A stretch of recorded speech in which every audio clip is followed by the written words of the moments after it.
Olá, queridas irmãs, queridos irmãos. Estamos de volta com mais um trecho do capítulo 13º do livro Missionários da Luz, que trata da reencarnação. Você está acompanhando conosco, capítulo por capítulo, mas em alguns capítulos as informações são muito vastas, os capítulos são muito longos. Então, nós temos multiplicado o número de programas para abordar um mesmo capítulo, sem pressa, fazendo com que nós possamos aproveitar o seu conteúdo.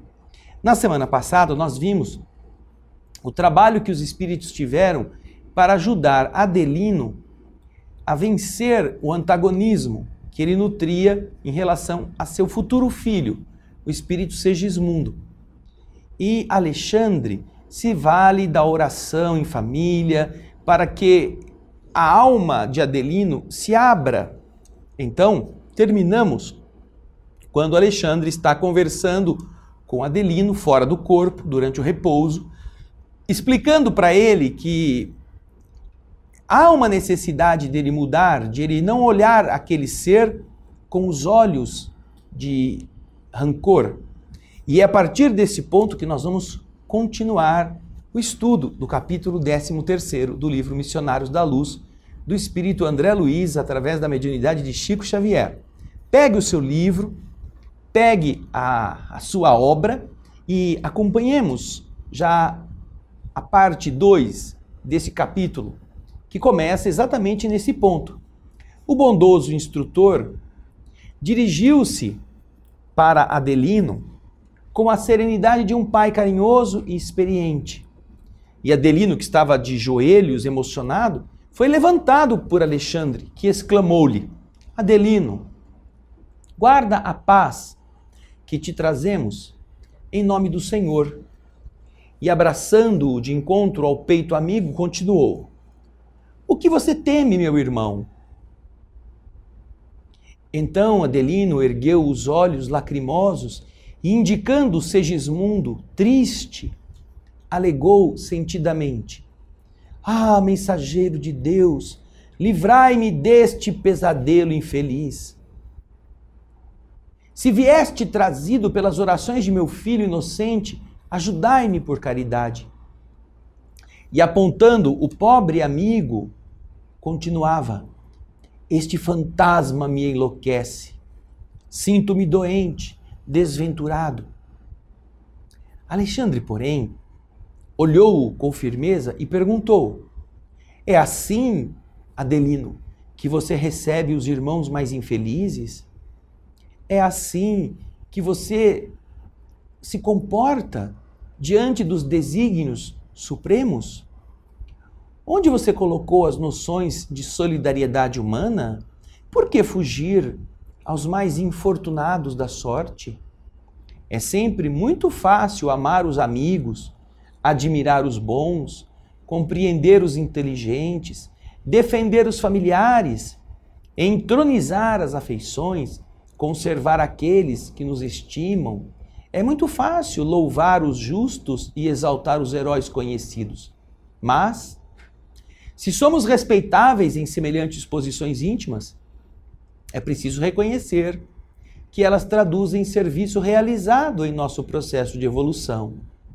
Nós, porém, meu amigo, ainda não alcançamos a redenção completa. Por isso mesmo, a tempestade é nossa benfeitora, a dificuldade é nossa mestra, o adversário é o nosso instrutor eficiente. Modifique as vibrações de teus pensamentos, Adelino.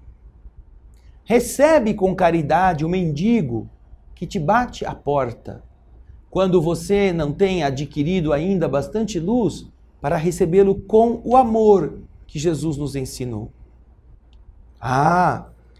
Estas foram as palavras de Adelino, ou de Alexandre para com Adelino, palavras que tocavam a sua consciência, uma vez que lá no plano espiritual ele já havia se comprometido a aceitar Segismundo como seu filho. Se você não pode amar como Jesus pediu, recebe-o por caridade, como um mendigo que bate à sua porta.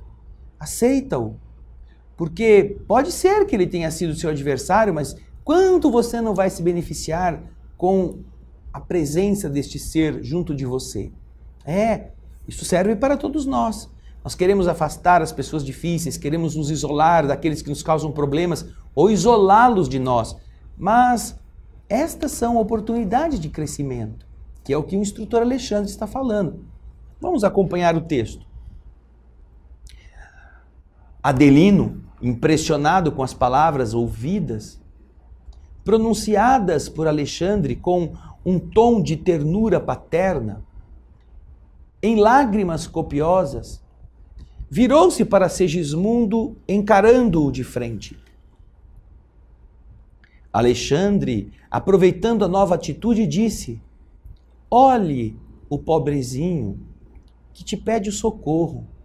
Observe o seu estado de humilhação e de necessidade. Coloque-se na posição dele e pense, Adelino.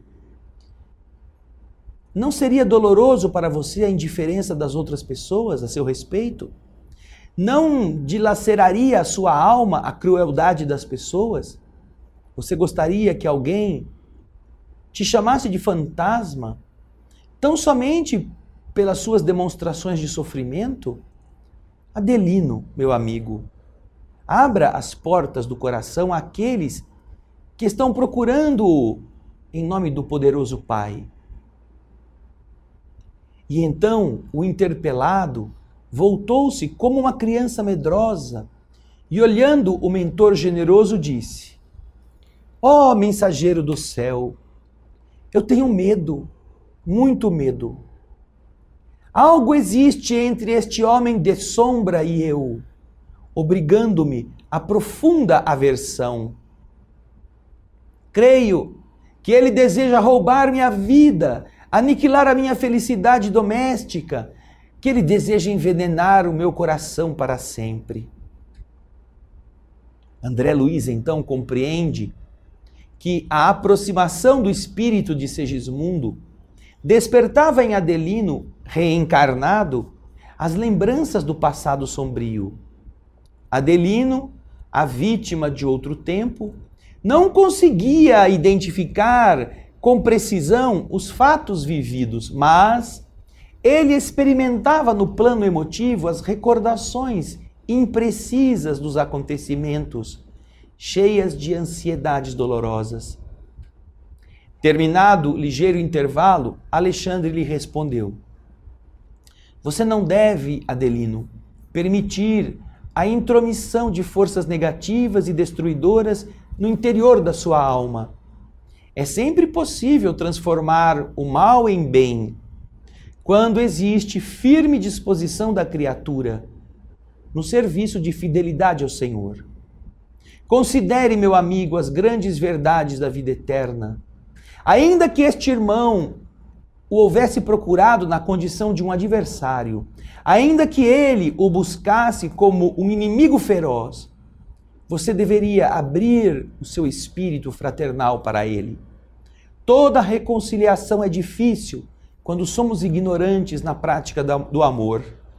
Mas, sem a reconciliação humana, jamais será possível nossa integração gloriosa com a divindade.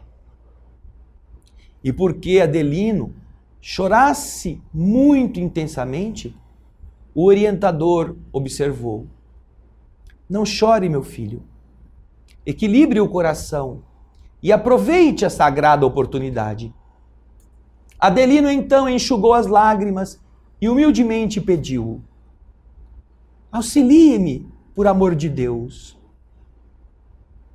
Sentindo a sinceridade profunda, o instrutor chamou Segismundo, dizendo para que ele se aproximasse. Ele levantou-se cambaleante, angustiado, de onde estava ali sentado. Amparando a ex-vítima, Adelino, Alexandre indicou para ele a figura do ex-assassino, Segismundo, e disse: este é o nosso amigo Segismundo, que necessita da sua cooperação no serviço da própria redenção. Estenda-lhe, Adelino, as mãos fraternas e atende em nome de Jesus. Adelino não hesitou. E embora o grande esforço íntimo, visível à nossa observação espiritual, apertou a mão estendida do ex-adversário, profundamente comovido. Segismundo, com infinita humildade, lhe disse: perdoe-me, irmão. O Senhor haverá de recompensá-lo pelo bem que me faz. Puxa vida, não? Que coisa bonita. Um perdão que se pede para aquele que vai ser seu futuro pai. Um perdão que significa aceitá-lo como filho. Continua o texto.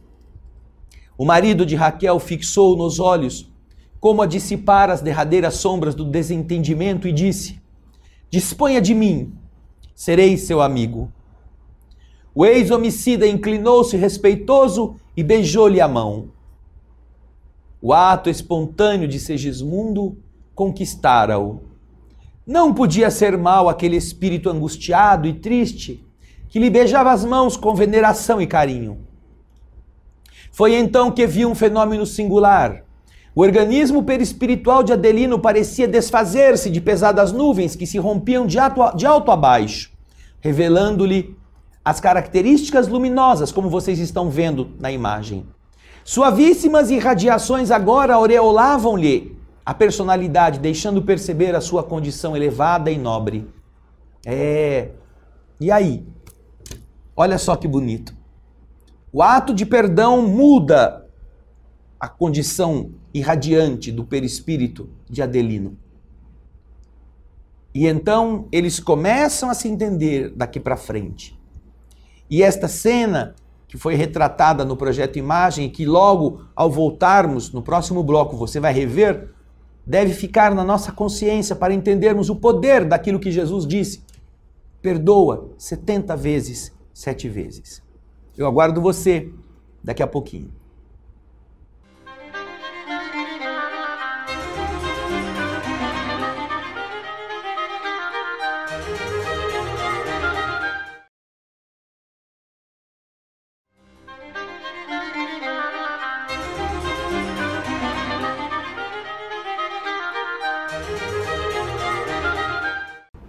Estamos de volta com o estudo do capítulo 13º do livro Missionários da Luz, escrito pelo Espírito André Luiz, através do médium Chico Xavier. E como eu disse no bloco passado, você pode ver aqui, ao meu lado, ao fundo, a imagem, agora em tela cheia, do perdão que Adelino deu àquele espírito que havia sido homicida, que o havia matado no corpo da vida anterior, e que agora precisava renascer por intermédio dele e de Raquel, sua futura mãe. Quando ele dá o perdão sinceramente, eles veem que grossas capas vibratórias, escuras, se rompem. Esses pedaços que vocês estão vendo se quebrando e permitindo que a luminosidade do futuro pai, Adelino, comece a exteriorizar-se. E então, agora a gente vai ver na continuidade do texto o que é que o espírito herculano explicou a esse respeito. Vamos lá. Junto de mim, diz André Luiz, Herculano falou-me em tom discreto. O perdão de Adelino foi sincero. As sombras espessas do ódio foram efetivamente dissipadas. Louvado seja Deus. Obviamente que se ele não tivesse sido sincero, continuaria encapado com aquelas cascas, não é? Alexandre abraçou as duas almas reconciliadas e renovou a ambas fraternal observação, repassada de sabedoria e de ternura. Em seguida, recomendou ao esposo de Raquel que descansasse da luta, dispondo-se a saírem em nossa companhia. Notei que o marido e mulher, impulsionados pelos amigos espirituais ali presentes, voltavam ao corpo físico, a fim de trocarem impressões referentemente aos fatos que eles classificariam como sonhos dentro da coloração da mente que cada um poderia imprimir. Ao se retirar, Alexandre, satisfeito, comentou paternalmente: com o auxílio de Jesus, a tarefa foi executada com êxito. E olhando Segismundo, acrescentou: creio que na próxima semana poderá iniciar o seu serviço definitivo de reencarnação. Nós o acompanharemos com carinho. Não tenha medo de coisa alguma, Segismundo. Enquanto Segismundo sorria resignado e confiante, o orientador dirigiu-se a Herculano, explicando-se: eu já observei o gráfico referente ao organismo físico que o nosso amigo receberá de futuro, verificando de perto as imagens da moléstia do coração que ele vai sofrer na idade madura como consequência da falta cometida no passado. Segismundo, ele terá grandes perturbações dos nervos cardíacos, principalmente os nervos do tônus. Entretanto, e nesse momento concentrou toda a sua atenção no interessado, é necessário que você lhe faça ver que as provas de resgate legítimo inclinam a alma encarnada a situações periclitantes e difíceis na lembrança das experiências. Todavia, não obrigam a novas quedas espirituais quando dispomos de verdadeira boa vontade no trabalho de elevação. O aprendiz aplicado pode ganhar muito tempo e conquistar imensos valores se, de fato, procura conhecer as lições e colocá-las em prática. A justiça divina nunca foi exercida sem amor.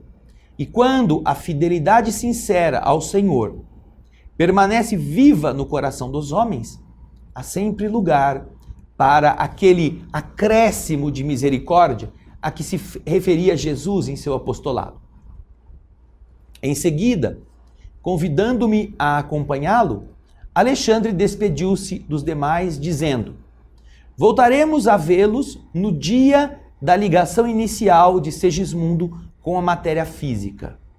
Preciso cooperar na organização, nessa ocasião, com os nossos amigos construtores. A eles pedi me apresentassem os mapas cromossômicos referentemente aos serviços a serem realizados. Separamo-nos. Alexandre saiu e eu, torturado de curiosidade, uma curiosidade estranha em vista daqueles cuidados extremos para que Adelino e Segismundo se reconciliassem, antes da reaproximação pelos laços da carne, não contive as perguntas que me atormentavam o espírito. Não seria lícito providenciar a reencarnação do necessitado sem mais demora? Por que tamanha demonstração de carinho para com o esposo de Raquel, se ele deveria sentir-se satisfeito em poder cooperar na obra sublime de redenção? Não dispunhamos de suficiente poder para quebrar todas as resistências? Alexandre ouviu-me pacientemente, mostrou um sorriso de pai e respondeu: sua estranheza é natural, André. Você ainda não se habituou aos trabalhos de socorro ou de organização neste lado da vida. E depois continuou dizendo: cada homem, como cada espírito, é um mundo por si mesmo, e cada mente é como um céu. Do firmamento descem raios de sol e chuvas benéficas para a organização planetária, mas também, no instante do atrito dos elementos atmosféricos, desse mesmo céu procedem as faíscas destruidoras. Assim, a mente humana se comporta. Dela se originam as forças equilibrantes que restauram os trilhões de células do organismo físico. Mas, quando a mente está perturbada, emite raios magnéticos de alto poder destrutivo para as comunidades celulares que a servem. O pensamento envenenado de Adelino destruía a substância da hereditariedade, intoxicando a cromatina dentro da própria bolsa seminal. Ele poderia fazer o sexo, atender à união sexual, mas não atingiria os objetivos sagrados da criação. Por quê? Pelas disposições lamentáveis dos seus pensamentos íntimos, ele estava aniquilando as células criadoras ao nascerem.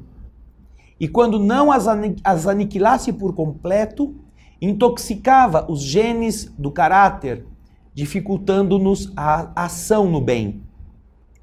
Ora, no caso de Segismundo, unido a ele, em processo ativo de redenção, não podemos dispensar-lhe a colaboração amorosa e fraterna. Daí a necessidade desse trabalho intenso para despertar em Adelino os valores afetivos. Somente o amor proporciona vida, alegria e equilíbrio.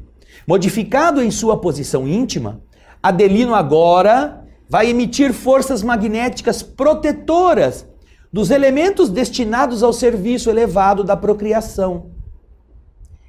A palavra do orientador não podia ser mais lógica. Começava agora a compreender o sentido sublime do trabalho que se realizara para que o esposo de Raquel se fizesse mais humano e mais doce.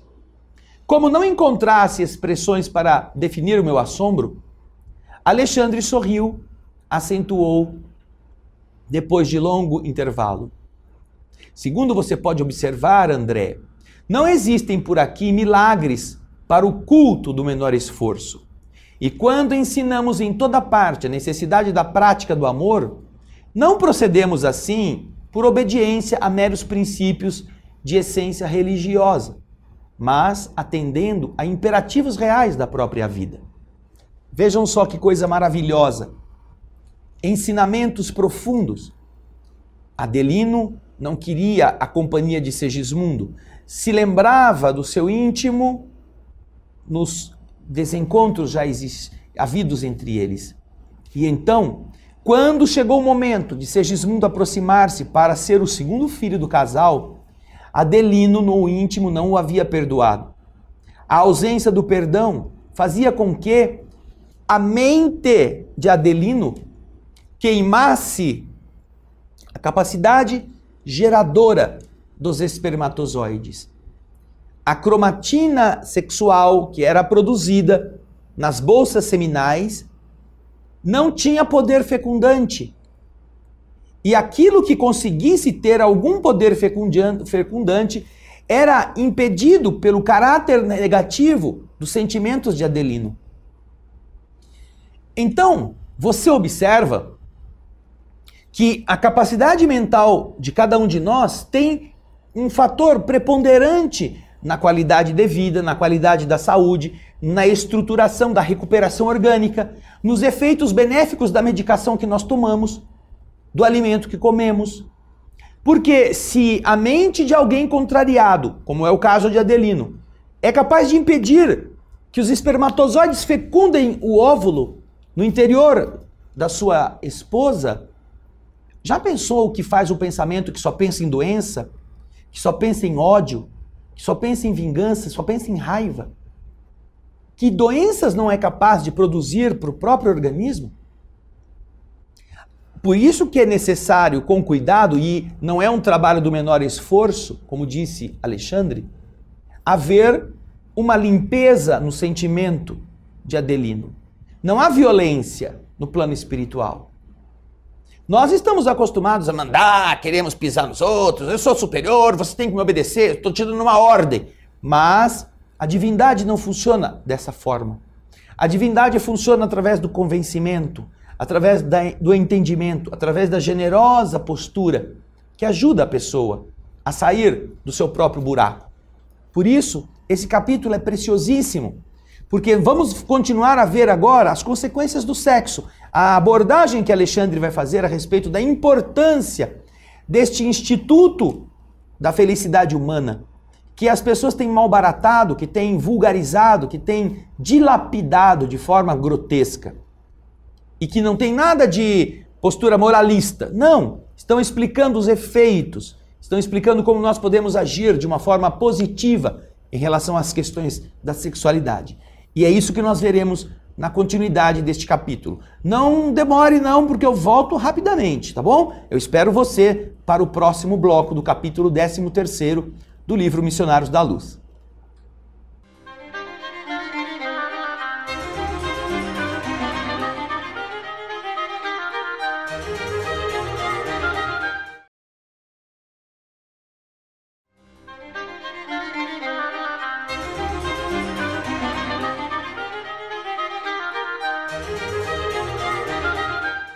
Estamos voltando com o estudo do livro Missionários da Luz, o capítulo 13º, Reencarnação. No bloco passado, nós vimos que André Luiz começa a se interessar pela questão da sexualidade. Ele fica sabendo que a ação mental de Adelino estava consumindo, estava destruindo o poder fecundante dos espermatozoides do corpo físico, e que não conseguiam gerar o futuro corpo de Segismundo. E então, agora, nós vamos ouvir o instrutor Alexandre falando sobre essas questões mais particularmente ligadas à sexualidade. Acompanhe o texto na continuidade do parágrafo do capítulo 13º. André Luiz diz assim: no curso de seus esclarecimentos alusivos ao interessante caso de Segismundo, o bondoso instrutor Alexandre tocara assuntos de grande relevância para mim. Mencionara a união sexual e designara o trabalho criador como seu objetivo sagrado. Não seria esse o momento oportuno de ouvi-lo mais extensamente a respeito do delicado assunto? Crivei-o de interrogações ansiosas. Alexandre não se mostrou surpreendido e ouviu as minhas perguntas com imperturbável serenidade. Quando me coloquei então na atitude de expectativa, esperando agora a resposta, ele, muito amável, me disse: André, o sexo tem sido tão aviltado pela maioria dos homens reencarnados na crosta que é muito difícil para nós, por enquanto, elucidar o raciocínio humano com referência a esse assunto. Basta dizer que a união sexual entre a maioria dos homens e mulheres terrestres se aproxima demasiadamente das manifestações dessa natureza entre os irracionais. É muito próxima da união dos bichos. No capítulo de relações dessa espécie, há muita inconsciência criminosa e indiferença sistemática às leis divinas. Desse plano não seria razoável qualquer comentário de nossa parte.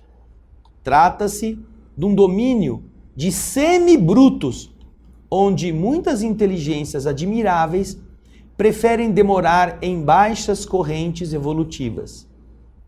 É inegável que também aí funcionam as tarefas de abnegados construtores espirituais, entidades, não é? Que colaboram na formação básica dos corpos, destinados a servirem às entidades que reencarnam nestes ambientes mais grosseiros da vida. Entretanto, é preciso considerar que o serviço, em semelhante esfera, é realizado em massa, com características de mecanismo primitivo. O amor, nesses planos mais baixos, é tal qual o ouro perdido em vasta quantidade de ganga, de lodo, de lascas, exigindo um largo esforço e laboriosas experiências para revelar-se aos entendidos. Entre as criaturas, porém, que se encaminham de fato aos montes da elevação, a união sexual é muito diferente. Traduz a permuta, a troca sublime de energias do perispírito, transformando-se em alimento divino para a inteligência e para o coração e força criadora não somente de filhos carnais, mas também de obras e realizações generosas da alma para a vida eterna. Alexandre fez ligeira pausa, sorriu e continuou. Lembre-se, André, de que me referi a objetivos sagrados da criação e não exclusivamente ao trabalho procriador. A procriação é um dos serviços que podem ser realizados por aquele que ama, sem ser o objetivo exclusivo das uniões. O espírito que odeia ou que se coloca em posição negativa diante da lei de Deus não pode criar vida superior em parte alguma. Compreendi que o problema era muito difícil de ser explicado, mas, como se quisesse desfazer todas as minhas dúvidas, o dedicado instrutor continuou após breve interrupção. É necessário deslocar a concepção do sexo, tirando-a tão somente dos órgãos determinados do corpo transitório das criaturas. Vejamos o sexo como qualidade positiva ou passiva, emissora ou receptora da alma.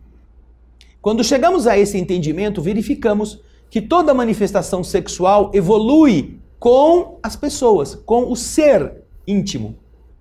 Enquanto nos mergulhamos no charco das vibrações pesadas e venenosas, experimentamos nesse domínio apenas sensações.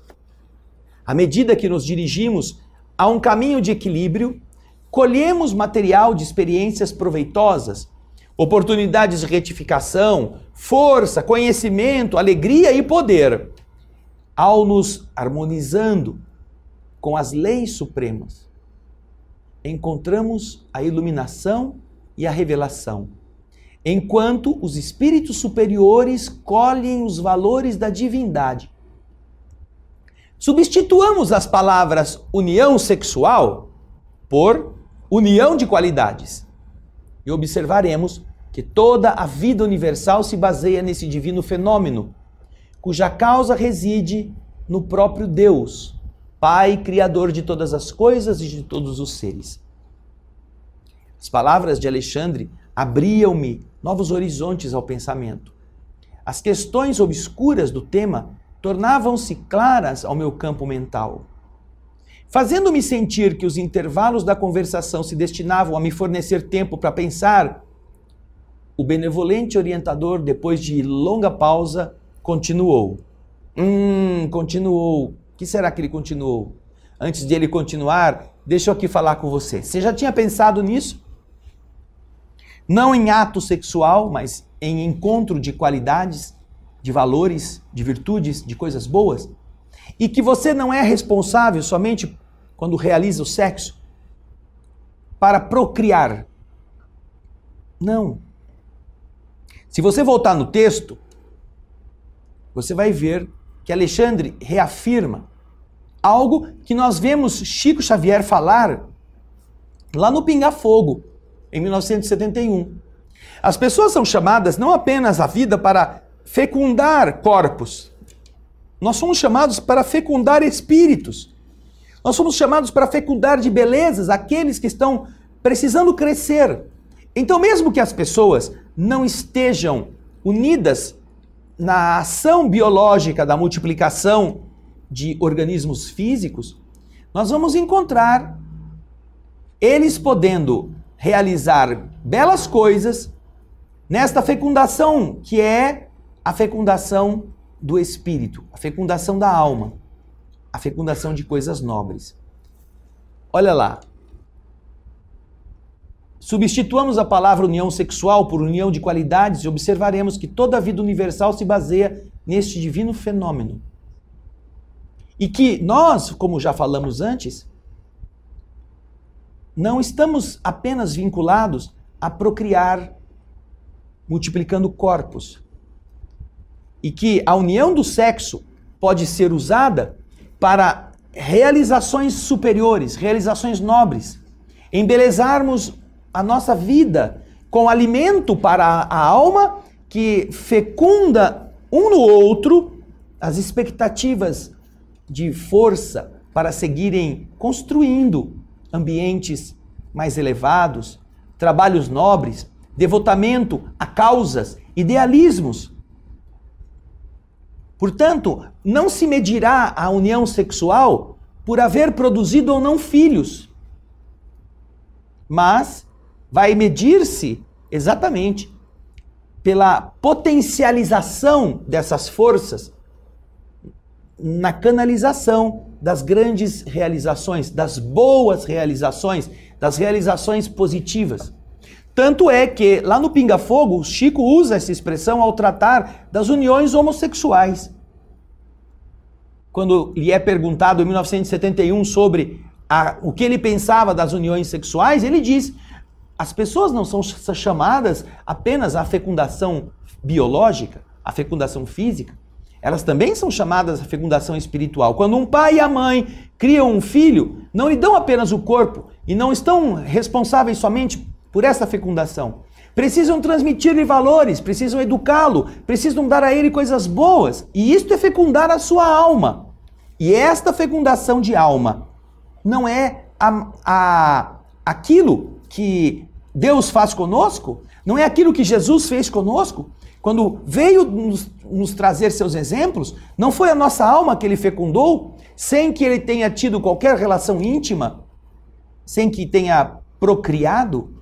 Então, foi tão potente, tão viril a sua ação no mundo, que renovou a humanidade, que transformou a humanidade, que criou uma outra forma de viver, por aquilo que ele nos deixou, pelos seus exemplos. Então veja que conceitos nobres os espíritos têm a respeito do sexo. E cada um, é claro, estará num grau evolutivo. É claro que os animalescos, os seres embrutecidos, vão viver o sexo de uma maneira animal, como o Alexandre fala logo no começo. Não podemos falar muita coisa, porque a maior parte das pessoas sequer entende o que significa isso. Elas consideram o sexo como uma coisa de macho, de fêmea, de bicho, de gozo, de prazer. E isto, para eles, é suficiente. Valorizam mais o orgasmo do que o afeto. Tratam-se como animais no cio e não se respeitam. Usam e abusam uns dos outros. É difícil falar de valores nobres para uma sociedade que está cultuando esses valores perversos, que às vezes são inferiores até os dos próprios bichos. Mas, para aqueles que já têm uma visão diferenciada da relação afetiva acima da relação sexual e da observação que o sexo não é apenas um procedimento para gerar corpos, mas é uma forma também de infundir novas vibrações, abastecendo os seres que se querem quando se unem fisicamente com novas perspectivas e podem daí realizar coisas lindas em outras áreas, nós entenderemos que nobreza é esta potencialidade da alma nas ações do corpo, nas trocas vibratórias, energéticas, que o sexo propicia entre os que se querem, não entre os que se consomem.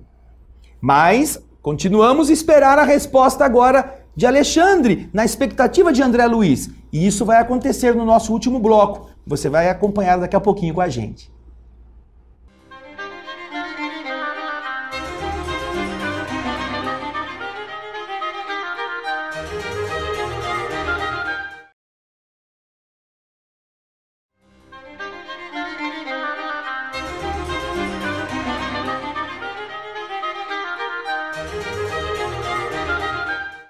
Estamos de volta com o último bloco deste segundo programa que fala do capítulo 13º do livro Missionários da Luz. E neste programa estamos aprendendo muitos conceitos importantes sobre a importância da sexualidade, sobre o valor das uniões, muito diferentes destes conceitos ignorantes ou atrasados que estão vigindo em nossa sociedade banalizada.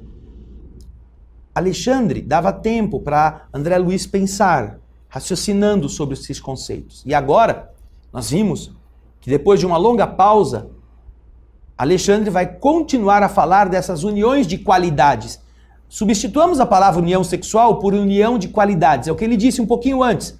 E agora ele continuou falando a respeito daquela união de qualidades. Disse Alexandre, essa união de qualidades entre os astros chama-se de magnetismo planetário da atração. Entre as almas, denomina-se amor. Entre os elementos químicos, é conhecida por afinidade. Não seria possível, portanto, reduzir semelhante fundamento da vida universal, circunscrevendo, recolhendo a estreitos limites das meras atividades de certos órgãos do aparelho físico. A paternidade ou a maternidade é uma tarefa sublime. Não representam, porém, os únicos serviços divinos no setor da criação infinita. O apóstolo que produz no domínio da virtude, da ciência ou da arte, vale-se dos mesmos princípios de troca, apenas com a diferença de planos, porque para ele a troca de qualidades se verifica em esferas superiores. Há fecundações físicas e fecundações psíquicas. As primeiras exigem a disposição da forma, do corpo físico, a fim de atenderem a exigências da vida em caráter provisório no campo das experiências necessárias. As segundas, as fecundações psíquicas, porém, abrem mão do cárcere de limitações e efetua-se nos resplandecentes domínios da alma, em processo maravilhoso da eternidade. Quando nos referimos ao amor onipotente, quando sentimos sede da divindade, nossos espíritos não procuram outra coisa senão a troca de qualidades com as esferas sublimes do universo, sedentos, famintos do eterno princípio fecundante.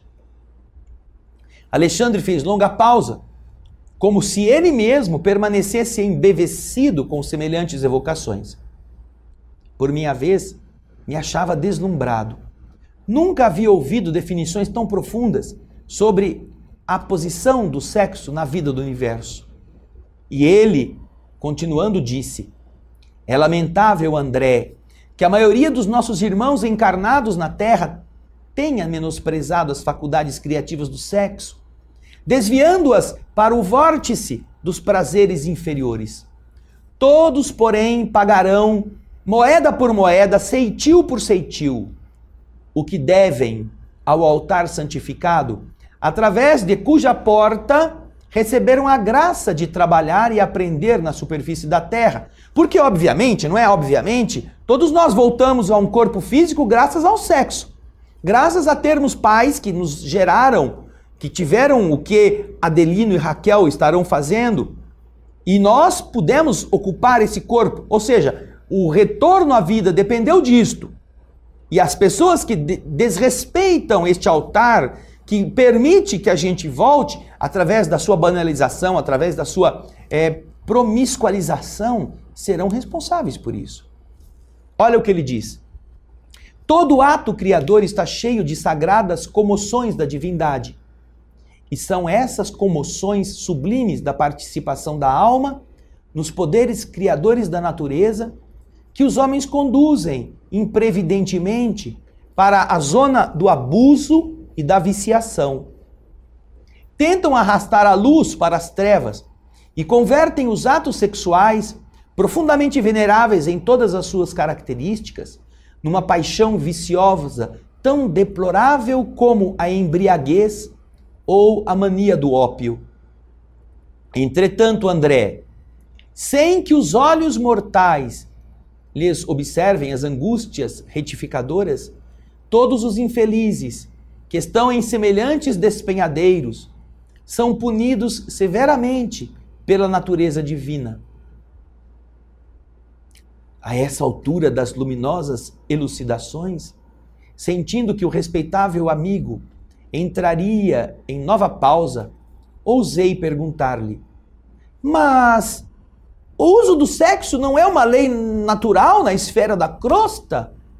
As pessoas não estão fazendo o que a natureza diz para elas fazerem? Alexandre sorriu com benevolência e disse: ninguém contesta, André, esse caráter das manifestações sexuais nos círculos da carne. Mas todas as leis naturais na experiência humana devem ser exercidas, como em toda parte, sobre as bases da lei universal do bem e da ordem. Quem foge ao bem é defrontado pelo crime.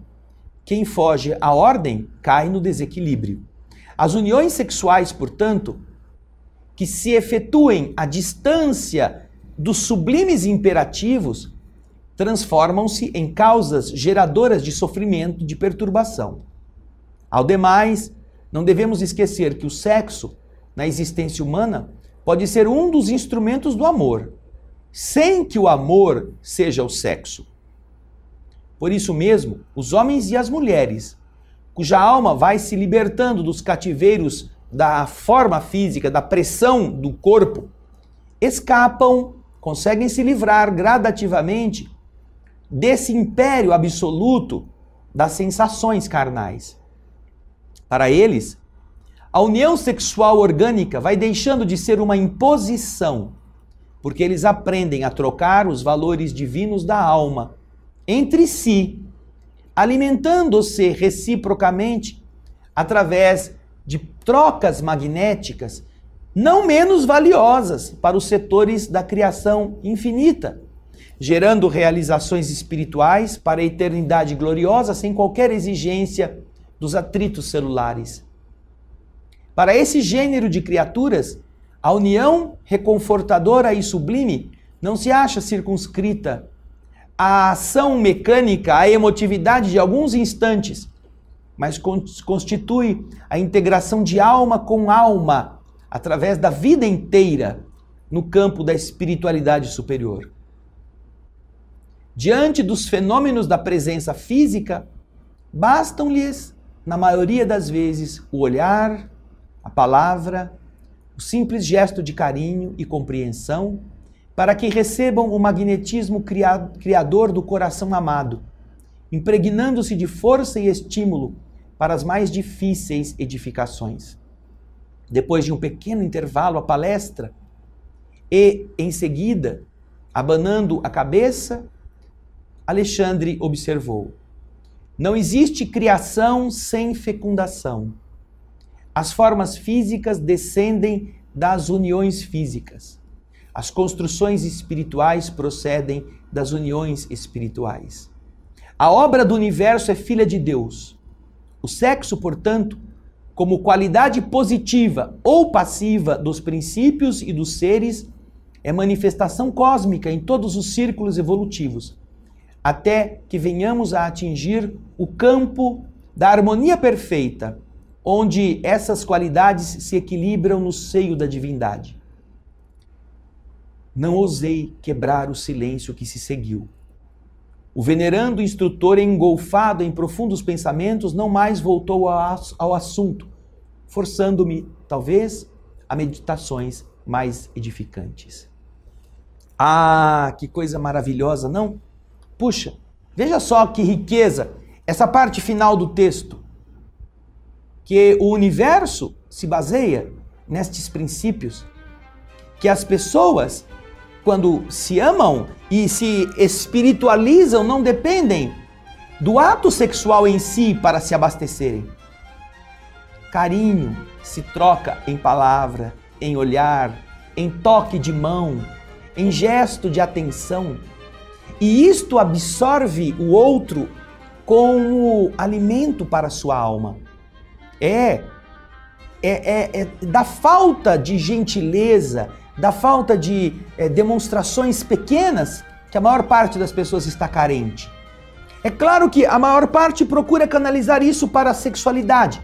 Em uma sociedade em que o sexo vende até bolha de sabão, palito de dente, caixa de fósforo.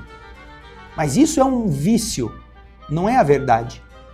O que as pessoas estão procurando mais do que o orgasmo e as sensações físicas é a companhia, é ter com quem conversar, é poder se entender, é poder ir junto ao cinema, é poderem um contar com a presença do outro, é poderem pegar na mão, sem ter vergonha. E esta gentileza, esta afetividade que faz tanta falta, não se compensa pelos atos da intimidade no quarto, que podem ser às vezes muito mecânicos e às vezes muito rápidos. Pessoas há que mantêm sexo com o companheiro ou a companheira e que dura 1 hora, 40 minutos, 30 minutos e depois continuam indiferentes um ao outro. Continuam seres que até não se querem muito bem. Se dão muito bem na cama, mas não se dão bem mais em lugar nenhum. Não é desse sexo que Alexandre está falando. E não é para isso que o sexo serve. Daí a fecundação espiritual. Daí a fecundação que gera esta harmonia no universo passar pela transformação da nossa sintonia em relação a essas coisas maravilhosas que podem ser expressadas pelo sexo, mas não são o sexo. O amor pode ser expressado pelo sexo, mas o sexo não é o amor necessariamente. Coisa linda que nós estamos aprendendo juntos e que este capítulo vai continuar a nos ensinar na próxima semana. Eu espero você aqui no Espírito da Letra. Muito obrigado e muita paz.